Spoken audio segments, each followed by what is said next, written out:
അങ്ങനെ 10 വർഷങ്ങൾക്ക് ശേഷം വീണ്ടും GCMലേക്ക് പഠിച്ചിറങ്ങിയ കോളേജിലേക്ക് പിന്നീട് ഒരു കാഴ്ചക്കാരിയായിട്ടോ അതിഥിയായിട്ടോ പോകുമ്പോഴുള്ള മാനസികാവസ്ഥ ഒന്ന് വേറെ തന്നെയാണ്.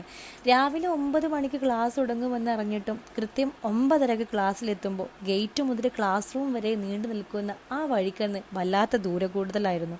ഓടി കതച്ച് ക്ലാസ്സിലെത്തുമ്പോഴേ മിക്ക ദിവസവും ഫസ്റ്റ് അവർ കള്ളം കൊണ്ടുപോയി കാണും. അറ്റൻഡൻസ് കിട്ടാൻ പിന്നാലെ നടക്കേണ്ട അവസ്ഥയാണ്. ഒരു ദിവസമെങ്കിലും നേരത്തെ വന്നൂടെ എന്നുള്ള ചോദ്യത്തിന് നാളെ നന്നാവാം മിസ്സേ എന്നുള്ള ഉത്തരവും പതിവാണ്. 10 വർഷത്തിനിടയ്ക്ക് GCMലും ഒത്തിരി മാറ്റങ്ങൾ വന്നിട്ടുണ്ട്.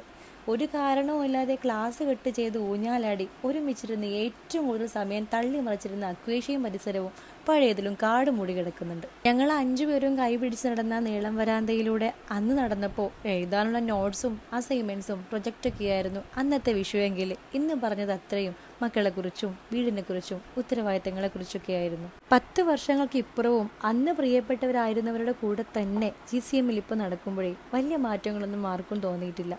ജീവിതത്തിൽ എവിടെയൊക്കെയോ എത്തിപ്പെടുമെന്ന് നമ്മൾ കരുതിയ പലരും എവിടെയും എത്തിയിട്ടില്ലെന്ന വിഷമം പങ്കുവച്ചപ്പോൾ മറ്റു പലരും വിചാരിക്കാത്ത നേട്ടങ്ങൾ കൈവരിച്ചവരായിരുന്നു. പറഞ്ഞാലോ എഴുതിയാലോ തീരാത്ത അത്രയും വിശേഷങ്ങൾ പറഞ്ഞും പങ്കുവെച്ചും ശനിയാഴ്ച പിരിയുമ്പോഴേ എവിടേക്കോ എന്തൊക്കെയോ ഒരു നഷ്ടബോധം. പഠിച്ചിരുന്ന കാലത്തില്ലാത്ത ഭംഗിയാണ് പടിയിറങ്ങിയാൽ പിന്നീട് ഓരോ കലാലയത്തിനും എന്നാരോ പറഞ്ഞത് എത്ര സത്യമാണല്ലേ.